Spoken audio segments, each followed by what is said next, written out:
Assalamualaikum warahmatullahi wabarakatuh. Alhamdulillah. Alhamdulillahilladzi bi ni'matihi tatimmus shalihat. Asyhadu an la ilaha illallah al-malikul haqqul mubin wa asyhadu anna Muhammadar Rasulullah shadiqul wa'dil amin.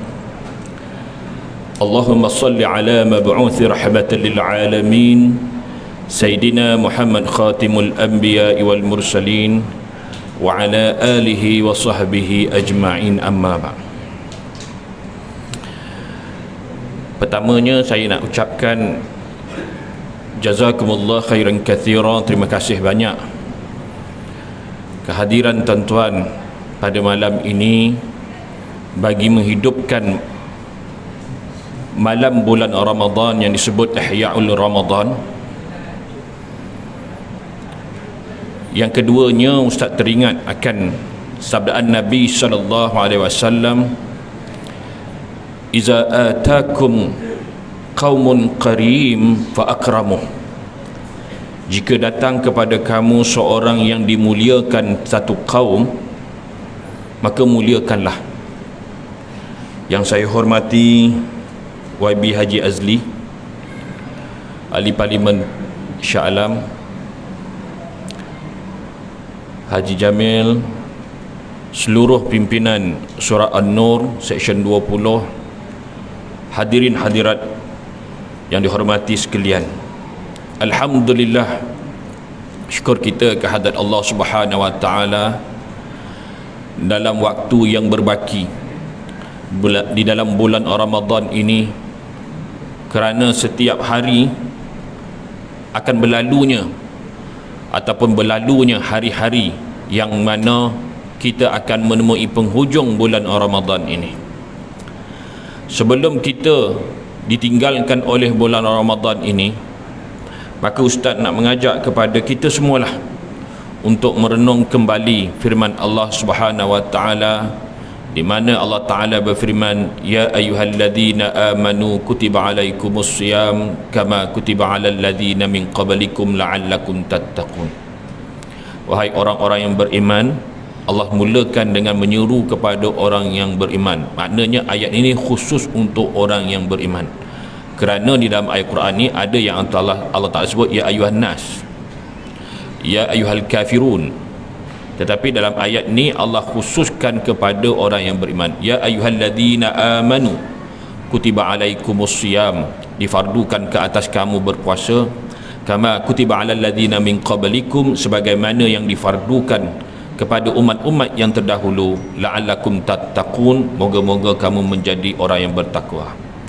Daripada sebaris ayat ini, apa yang Allah Ta'ala nak beritahu kepada kita semua, iaitu apa yang Allah Ta'ala mahu daripada madrasah Ramadan ini.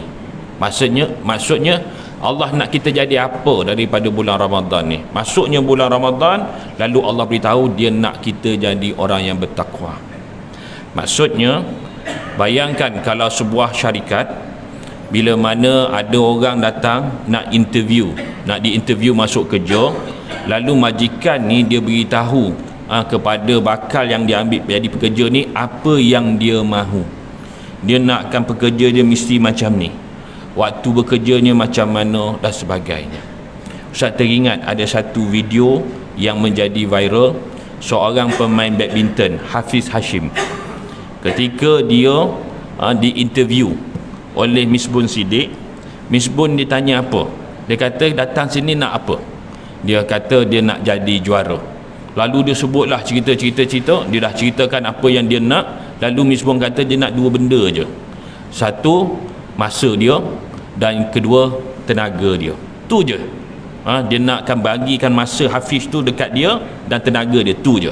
Kemudian dia buatlah macam-macam. Akhirnya dia berjaya tak? Berjaya juga. Tu je. Makanya sebuah syarikat yang baik, sebuah institusi yang baik, di mana pengasasnya beritahu apa yang dia nak, yakni outcome daripada apa yang dia buat. Begitulah Ramadan pun sama juga. Ketika datangnya bulan Ramadan, Allah beritahu dah kepada kita semua ni, Semua orang akan masuk bulan Ramadan, tetapi apa yang Allah nak daripada bulan Ramadan, outcome-nya apa? Iaitu menjadi orang yang bertakwa. Walaupun manusia ini dia berbeza-beza, ada orang dia solatnya bagus tapi baca Qurannya kurang, ada orang dia dari segi sedekahnya bagus, tapi mungkin daripada solat sunat dia kurang. Jadi begitulah manusia ni, apapun kelebihan dan kekurangan pada setiap manusia, tetapi yang pentingnya outcome dia nanti dia menjadi orang yang bertakwa. Artinya apa? Artinya ada orang dia memang susah dari segi bab baca Quran, dia agak sukar, tetapi dia agak mudah kalau dia dari segi bersedekah. Maka lipat gandakanlah hal yang bagi dia mudah. Mulakan dengan perkara-perkara yang dia mudah dahulu. Maknanya kalau biasa dia buat, dia gandakan. Kalau dia rajin baca Quran, maka pada waktu itu dia kena banyak lagi baca Quran. Mulakan benda yang mudah dahulu, kemudian barulah diikuti benda-benda yang dia jarang buat. Itu itu dipanggil, kaedah dipanggil fiqhul aulawiyat, yakni fiqh keutamaan. Itu. Jadi itu akhir nanti, tak kiralah dia ni siapa pun, latar belakangnya apa, akhirnya nanti dia akan menjadi orang yang bertakwa. Itu. Kemudian Allah Subhanahu wa taala menyatakan ayyama ma'dudat, yang difardukan berpuasa itu hanyalah beberapa bilangan hari. Maksud beberapa bilangan hari itu ialah sama ada 29 hari ataupun 30 hari dalam setahun. Makanya kalaulah 30 hari, kalau dalam setahun itu ada 365 hari, makanya 335 hari itu ialah hari yang tidak berpuasa. Tolak lagi lah hari yang diharamkan berpuasa seperti hari raya puasa, hari raya haji dan hari-hari tasyrik. Tolak lagi lah 5 hari daripada tersebut, makanya 330 hari je lah yang kita boleh berpuasa.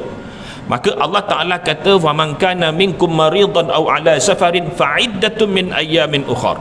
Barang siapa yang daripada kalangan kamu yang sakit ataupun bermusafir, menanggung kesusahan ketika sakit, menanggung kesusahan ketika musafir, dia boleh tidak berpuasa dalam masa 29 hari ataupun 30 hari bulan Ramadan tu dengan menggantikan mana-mana hari 330 hari tadi dalam setahun. Itu maksud dia. Kerana apa? Kerana Allah nak menjadikan dia mudah. Yuridullahu bi yusra wala yuridu bikumul usra. Allah nak jadikan dia mudah. Agama ni sebenarnya mudah. Kita yang menjadikan dia susah. Agama ni mudah. Dan terpulang kepada masing-masing. Pokoknya apa yang Allah Ta'ala nak sebut tadi, Allah jadikan puasa itu dan pada hari yang tertentu, dan banyak lagi hari-hari yang boleh digantikan. Artinya ketika seorang itu menanggung masyakkah, ketika datangnya bulan Ramadan, dia jatuh sakit ataupun dia menanggung masyakkah, yang kesusahan ketika musafir, dia boleh tidak berpuasa. Artinya kalau dia meninggalkan puasa di waktu itu, adakah dikira berdosa? Jawapannya tidak. Wa 'alal ladzina yutiqunahu fidyatun ta'amu miskin. Dan barang siapa yang tidak berpuasa disebabkan sakit, ataupun yang lebih tepat lagi sakit yang tidak memungkinkan dia boleh sembuh. Contoh orang yang sakit kanser stage 4 yang tak ada harapan untuk sembuh, ataupun orang sudah lanjut usia, maka dia boleh tidak berpuasa dan menggantikan dengan membayar fidyah.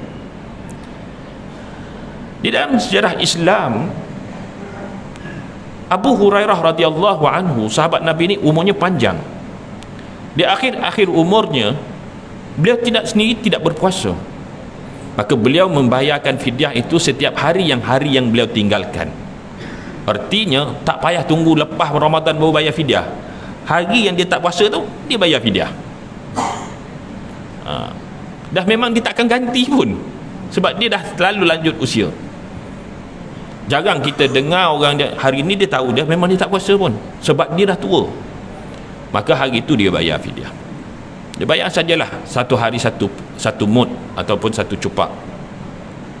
Satu hari satu cupak, satu hari satu cupak. Itu. Jadi wa 'alal ladzina yutiqunahu fidyatun ta'amu miskin, iaitu dengan memberikan makan, membayar fidyah dengan memberi makan fakir miskin. Wa 'alal ladzina yutiqunahu fidyatun ta'amu miskin wa man tatawwa khairan fahuwa khairun lah. kalau dia nak bayar fidyah, kalau dia bayar lebih daripada kadar yang tertentu, itu lebih baik. Katalah satu hari itu bersamaan dengan 1 cupak, dia bayar 2 cupak ataupun 3 cupak, itu lebih baik bagi dia. Wa antasumu khairun lakum in kuntum ta'lamun. Kalaulah dia memilih kalaulah ada orang yang meninggalkan puasa, lalu dia memilih untuk menggantikan puasa juga, maka itu lebih baik bagi dia kalau dia mengetahui tentang kelebihan orang yang berpuasa. Maksudnya ketika dia sakit dan dia memang ada harapan untuk sembuh, dan dia bercadang untuk menggantikan puasa tersebut. Setelah habisnya puasa, nanti dia nak gantikan puasa tersebut, yakni menggantikan dengan puasa, itu lebih baik. Ulama juga memfikirkan bahawa, kalau begitu, bagaimana kalau seorang itu telah meninggal dunia sedangkan dia ada berpuasa lagi? Maka adakah warisnya perlu berpuasa ataupun membayar fidyah? Nabi SAW menyatakan dalam satu hadis, man mata wa alaihi siyam qama anhu waliyuh. Barang siapa yang meninggal dunia sedangkan dia masih lagi menanggung puasa, maka walinya ataupun warisnya boleh berpuasa bagi pihaknya. Maka sama ada dia memilih membayar fidyah bagi orang yang telah meninggal dunia ataupun berpuasa. Wa antasumu khairun lakum in kuntum ta'lamun. Memilih puasa itu lebih baik daripada membayar fidyah kalau kamu tahu kelebihan berpuasa tersebut. Allah Subhanahu wa taala menyebut lagi, syahrul ramadhan alladhi unzila fihi al-Quran. Bulan Ramadanlah bulan yang mana Allah Taala turunkan Al-Quran. Dan saya teringat beberapa hari yang baru ini bagaimana Syekh Mutawalli Sya'rawi rahimahumullah membahaskan tentang ayat ini dengan mengatakan, di dalam Al-Quran ada Allah Ta'ala sebut dengan kata anzilu, anzalna, nazzala, nazala. Keempat-empat perkataan ini mempunyai makna yang berbeza. Syahrul Ramadhan alladhi unzilu fihi al-Quran. Inna anzalnahu fi lailatul qadr. Anzalna. Dan di dalam surah Al-Furqan Allah gunakan kalimah tabarakalladzi nazzala al-Quran ala 'abdihi. Nazzala. Nah, apa maksud dia? Pertama sekali perkataan nazzala, anzalna semua berpusat kepada perkataan nazala, berartinya turun. Nazzala dalam surah Al-Furqan, tabarakalladzi nazzala al-Quran ala 'abdihi, maha suci, maha barakahnya Allah yang menurunkan Al-Quran kepada hambanya. Maka nazzala di sini iaitu diturunkan kepada Nabi secara berperingkat-peringkat. Artinya Quran itu turun banyak kali. Manakala Allah Ta'ala sebutkan syahrul Ramadhan alladhi unzila fihi al-Quran, bulan Ramadanlah yang mana Allah Ta'ala turunkan Al-Quran, maka Allah gunakan kalimah unzila. Unzila artinya bulan Ramadan itu bulan yang dipilih oleh Allah Ta'ala untuk menurunkan Al-Quran. Dan begitu juga dengan kalimah inna anzalnahu fi lailatul qadr, dan sesungguhnya kami turunkan Al-Quran pada malam Lailatul Qadar. Allah gunakan kalimah anzala ataupun unzila, memberi erti bahawa Quran itu turun daripada Allah Subhanahu wa taala ataupun daripada Lauh Mahfuz ke langit dunia dengan jumlatul wahidah. Jumlatul wahidah itu maknanya 30 juzuk Al-Quran diturunkan sekali. Nah, adakah surah Al-Baqarah dengan surah Al-Qadar itu berbeza dengan surah Furqan yang kata nazzalal Quran ala abdihi, diturunkan secara banyak kali dengan turun sekali itu? Adakah dia berbeza? Kata Ibn Abbas tak berbeza.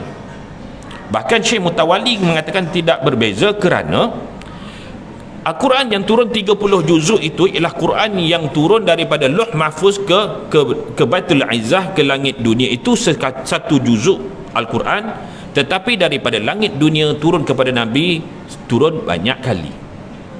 Demikianlah keajaiban Al-Quran yang mana semua itu diceritakan oleh Allah Subhanahu wa taala di dalam Al-Quran. Benarlah apa yang Allah Taala sebut, syahrul Ramadhan alladhi unzila fihi al-Quran hudan linnas. yang mana Al-Quran itu sebagai petunjuk kepada manusia, wa bayyinati minal huda, dan Quran sendiri yang menafsirkan tafsiran tersebut. Maksudnya Quran sendiri yang mengatakan unzila pun Quran, dan katakan nazzala pun Quran, yang mengatakan anzalna pun Al-Quran. Sehingga kan ulama menghimpunkan kenapa Quran sebut macam ni. Setelah dihimpunkan, barulah mereka faham bahawa Al-Quran yang turun daripada Lauh Mahfuz kepada Baitul Izzah di langit dunia diturunkan pada malam Lailatul Qadar, dan malam Lailatul Qadar itu berlaku di bulan Ramadan, dan kemudiannya bermulanya ayat yang pertama ataupun 5 ayat yang pertama diturunkan kepada Nabi bermula pada bulan Ramadan. Hudan linnas wa bayyinatin minal huda wal furqan. Faman syahida minkum syahral falyasum.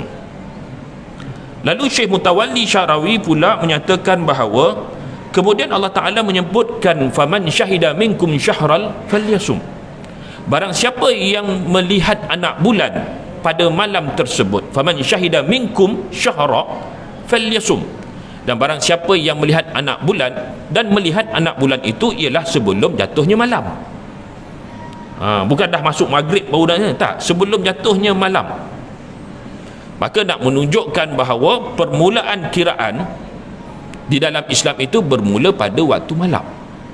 Sebab tu terbenamnya matahari, maka dikira malam itu ialah 1 Ramadan.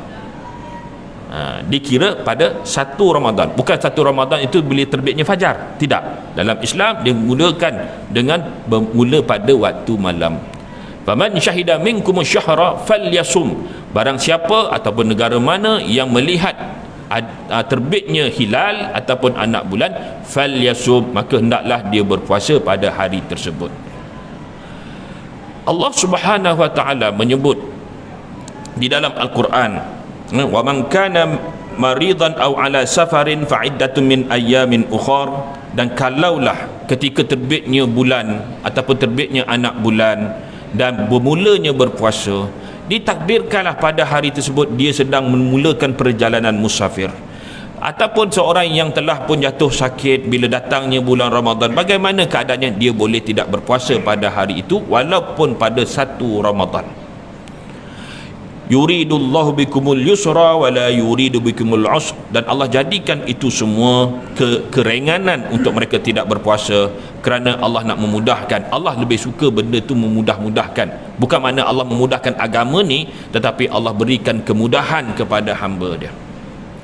Nah, balik pada ayat yang pertama, di mana Allah Subhanahu wa taala mengatakan, ya ayyuhalladzina amanu kutiba alaikumusiyam, wahai orang-orang yang beriman, diwajibkan kamu berpuasa sebagaimana diwajibkan umat-umat yang terdahulu, moga-moga kamu menjadi orang yang bertakwa.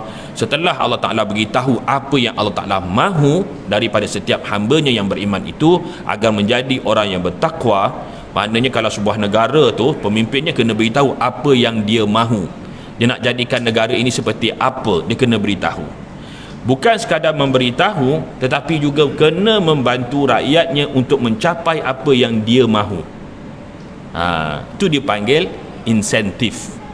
Dan itulah yang dilakukan oleh Allah Subhanahu wa taala ketika Allah nak jadikan, Allah wajibkan kita berpuasa, dia nak kita jadi orang bertakwa. Perkara pertama yang Allah lakukan ialah mengampunkan dosa.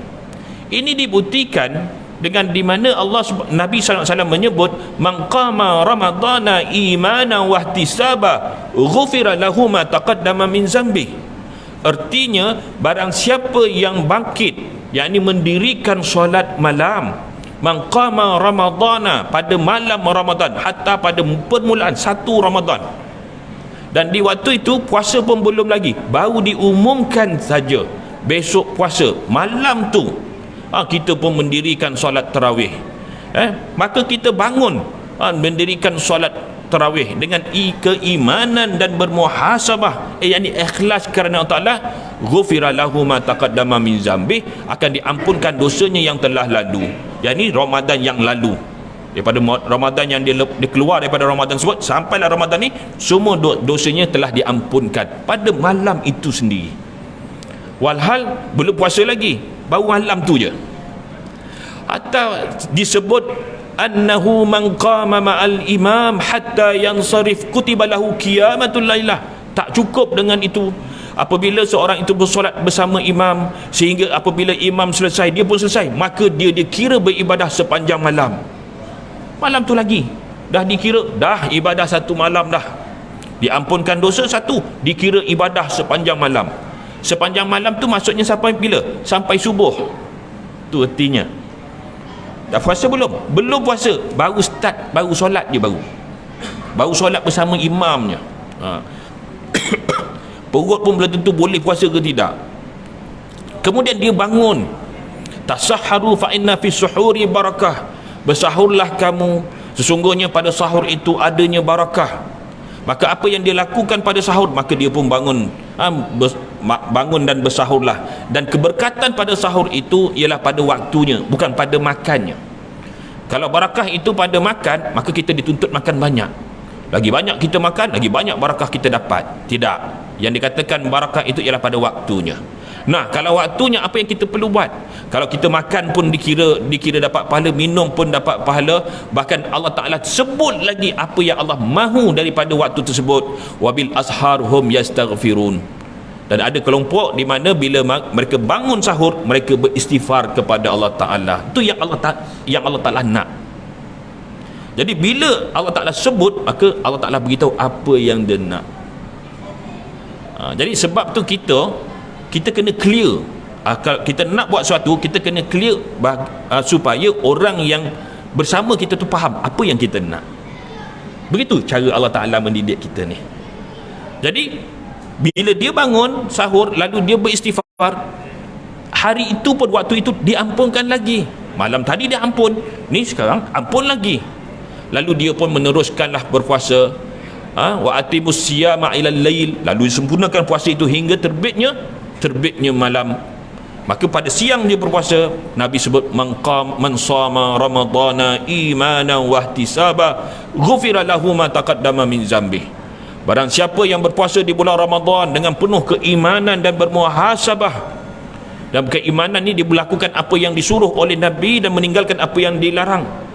Termasuk juga dalam hadis Nabi mengatakan bahawa siapa yang tidak boleh meninggalkan perkara rafath, tidak boleh meninggalkan perkara dusta dalam ucapannya, menyebarkan fitnah, maka Allah Ta'ala tak berhajat dia untuk meninggalkan makan dan minum.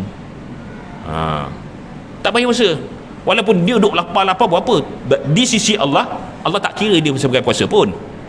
Bergaduh dalam WhatsApp dan sebagainya, menipu dan bagi fitnah dan itu, di sisi Allah tak ada apa. Tetapi orang yang menjaga dirinya, inni saim, aku berpuasa, sesungguhnya aku berpuasa, dia elakkan diri daripada balah, maka orang ini termasuk di kalangan man shama ramadhana imanan wa ihtisaba ghufira lahu ma taqaddama min dzambih. Barang siapa yang berpuasa dengan penuh keimanan dan bermuhasabah, maka akan diampunkan dosanya yang telah lalu. Maka apabila datangnya saat berbuka puasa, Nabi SAW menyebut kemuncak pada satu hari. Ni tak cerita banyak ni, kita nak settlekan satu hari je dulu, hari yang pertama bulan Ramadan. Maka ketika dia nak menghadapi saat berbuka, Nabi SAW menyebut walisaim farhatani. Bagi orang yang berpuasa itu diberikan dua kegembiraan, farhatun inda fitri wa farhatun inda liqa'i rabbi. Kegembiraan pertama ialah ketika dia berbuka, dan kegembiraan yang kedua ialah ketika dia bertemu dengan Tuhannya. Maka di saat dia pun berbuka, maka selesailah sudah, completelah sudah hari pertama dia menunaikan puasa, yang ini kewajipan. Kalaulah dia meninggal pada hari itu, yang mana Allah Ta'ala sebut kullun nafsin zaikatul maut, setiap yang bernyawa ini pasti akan menemui kematian. Wa innama tuwaffawna ujurakum, dan akan disempurnakan bagi mereka pahala-pahala yang mereka lakukan, yang mereka kerjakan pada bulan Ramadan yang lalu, pada malam, pada Ramadan, hatta pada Ramadan yang pertama sekalipun, yang dia usahakan membaca Quran, berzikir dan segalanya, akan disempurnakan Allah Ta'ala pada hari kiamat. Faman zuhziha 'anil nar, barang siapa yang dijauhkan daripada neraka, wa yudkhilul jannah, lalu dimasukkan ke dalam syurga, faqad faz, maka dialah orang yang berjaya. Wa ma hayatud dunya illa mata'ul ghurur, dan tidaklah kehidupan di dunia ini melainkan kesenangan yang menipu. Allah berikan peluang itu, ruang tersebut seluas-luasnya, di mana orang yang berpuasa digandakan pahalanya 10 hingga 700 kali ganda kerana insentif. Allah nak berikan, Allah Ta'ala tahu bukan mudah nak puasa ni, lalu Allah berikan ganjaran, sehingga kan disebut dalam hadis yang lain, innal azmal jaza' ma'al azmal bala, sesungguhnya besarnya ujian itu, sesungguhnya besarnya pahala itu mengikut besarnya ujian. Innallaha idza habba qauman ibtalahum, Allah bila mana dia sayangkan satu kaum pasti dia akan uji. Maka ujian Allah Ta'ala itu datang dalam 3 hal. Yang pertama, ujian dalam bentuk musibah. Yang kedua, Allah Ta'ala datangkan ujian dalam bentuk perintah melaksanakan. Dan yang ketiga, ujian dalam bentuk larangan. Jangan buat. Dan inilah, dan setiap perintah, setiap musibah, setiap larangan, apabila dia menghadapi ujian itu dengan sabar, dia melaksanakan perintah dengan sabar, dia meninggalkan larangan itu dengan sabar, maka dia diberikan pahala. Lagi besar ujian yang ditanggung, lagi besar pahala yang diterima. Faman zuhziya 'anil nar, barang siapa yang dijauhkan daripada neraka, wa yudkhilul jannah, lalu dimasukkan ke dalam syurga, faqad faz, maka dia adalah orang yang berjaya. Jadi Ustaz rasa cukup sampai di sini tazkirah kita pada hari ini. Dan ketika Ustaz datang ni, Ustaz duk fikir apa nak bagi tajuk. Sampai sudah Ustaz tak jumpa tajuk ni apa. Jadi tuan-tuan, tajukkan je lah apa yang kita ceritakan tadi, sebab Ustaz tak jumpa. Jadi kalau apa yang tuan-tuan tajukkan tu, Ustaz terima je lah. Kata kelebihan puasa, ada yang kata Ramadan, tak apalah, Ustaz setuju je. Sebab sampai sudah pun Ustaz tak jumpa. Jadi itu saja, yang baik datang daripada Allah, yang salah, yang silap adalah kelemahan diri Ustaz sendiri. Aqulu qawli hadza wa astaghfirullah. Bismillahirrahmanirrahim. Alhamdulillahirabbil alamin, wassalatu wassalamu ala asyrafil anbiya'i wal mursalin wa ala alihi wa sahbihi ajma'in. Allahumma faqihna fid din wa 'allimna ta'wil. Allahumma ij'alna minal ladzina yastami'una al-qaul fanattabi'una ahsanah. Wa sallallahu ala sayidina Muhammad wa ala alihi wa sahbihi wasallam. Walhamdulillahirabbil alamin. Assalamualaikum warahmatullahi wabarakatuh. Terima kasih Ustaz.